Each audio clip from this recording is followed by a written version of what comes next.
station, ça fait presque 47-48 ans qu'elle est en opération. On a changé la remontée mécanique, on a reconstruit un chalet principal, installé un tapis de remontée, on a aussi rajouté des pistes. Donc, je te dirais que dans les 7-8 dernières années, là, la station a été presque refaite à neuf. Là. Mais la station se démarque beaucoup par la variété de son domaine skiable. Donc, quelqu'un qui, une famille ou un individu qui veut pratiquer plusieurs styles de ski peut le faire. On a des grosses pistes qui sont vraiment larges, qui permettent de faire du carving qu'on appelle. Donc ça, c'est agréable. On a des pistes avec des inclinaisons très fortes. On a une pente familiale qui est aussi très agréable, qui permet d'apprendre à faire le ski. Et on a aussi beaucoup de sous-bois.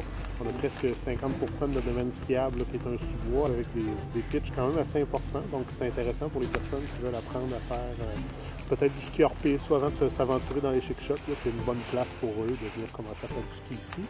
Puis l'avantage qu'on a, c'est qu'on est quand même assez loin des grands centres.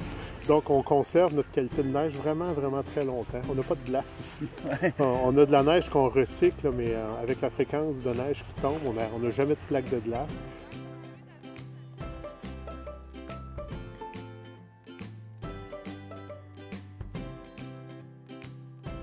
Dans la MRC des Basques, il y a le Mont Saint-Mathieu qui est quand même central dans l'activité de plein air, mais il y a plus que ça dans la MRC aussi. Bien, toutes les municipalités ont des patinoires extérieures, des patinoires qui peuvent être utilisés autant pour le hockey que pour le patinage libre. Donc, c'est vraiment une activité qui peut être pratiquée le soir en plus, donc c'est agréable de venir en profiter. Les gens qui veulent venir pratiquer des activités d'hiver, il y a beaucoup de choses à faire. Entre autres, avec le lac Saint-Mathieu, il y a le club de chasse et pêche de Cropistole qui, d'année en année, viennent ensemencer le lac, viennent mettre de la truite. Et puis, ils font un tournoi de pêche. Et puis, de plus en plus, on voit des cabanes apparaître sur le lac. Les gens peuvent venir pêcher, venir profiter de cette activité-là. Et puis, à chaque année, il y a un tournoi là, où est-ce que les gens viennent essayer de pêcher le plus gros poisson. Ça fonctionne vraiment très bien. Ouais. Il y en a à l'extérieur, puis il y a les trous à l'intérieur aussi. Là. Il y a les deux. Mais en règle générale, les gens... normalement, on a 400 cabanes, mais cette année, il y en a beaucoup plus. Monte les mouches! Pas choisi dans le matin le plus chaud pour venir. Non, je sais bien. C'était moins 28 le matin, moi, c'est le camion qui est arrivé tout à l'heure. Oh oui, oh oui. Le lac ici, dans le fond, il y a de l'éparlant, il y a de la barbotte, il y a de la carpe du meunier, dans le fond, ouais. Puis de la truite blanche de Fontaine-Régulière. Puis tu peux tout pêcher à la pêche blanche, là? Oh, tout est autorisé? Tout est poignard. Ouais. La motoneige aussi qui se rend jusqu'à la station aussi. Oui, bien, il y a la route numéro 5 là, qui passe juste derrière ici. Donc, il y a un chemin d'accès qui permet aux motoneiges de venir prendre un café, prendre une bière au centre de ski. Puis on est sur l'axe Rivière-du-Loup, Rimouski, donc il y a quand même pas mal de passages, là, les gens peuvent venir en profiter. Quand même quelques tubes de motoneige, dont le tube des Pistolets là, qui a 50 ans d'existence. Ouais. 84 km de sentiers de motoneige sur le territoire de la MRC, donc les gens qui veulent venir en profiter. Puis en plus, dans notre MRC, on a la chance d'avoir beaucoup de neige, fait que la motoneige, ça fonctionne vraiment très bien.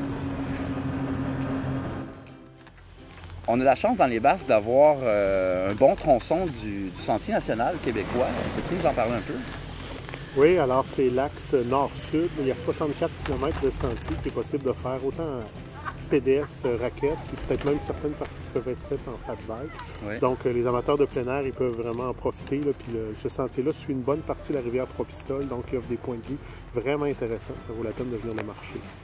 Aussi, il y a la traverse, dans le fond, c'est l'axe aussi qui permet d'aller sur la côte nord. Oui. Donc, en période estivale, les gens peuvent, à la fin de leur marche, traverser sur la côte nord et poursuivre le sentier national de l'autre côté du fleuve.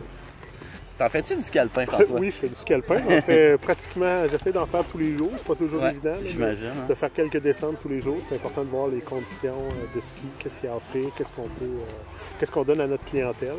Notre station, bien, tantôt je disais qu'on était une station familiale. On essaie d'emmener aussi à nos familles des activités, autant des activités à faire en ski. Donc cette année, on a mis en place un snowpark pour enfants. On a fait aussi un petit bar de cross pour enfants avec une piste qu'on appelle zigzag, des virages profilés.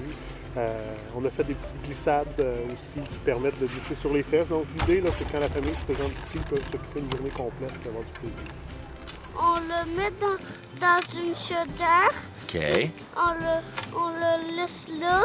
Après ça, puis on a fini la pêche, on s'en va à la maison avec les poissons. Ah, c'est qui les fait cuire puis tout? C'est une... C'est-tu toi? Non. Philippe, j'ai une question pour toi. Est-ce que tu es meilleur que papa pour pêcher? Non, papa. Ah, c'est sûr!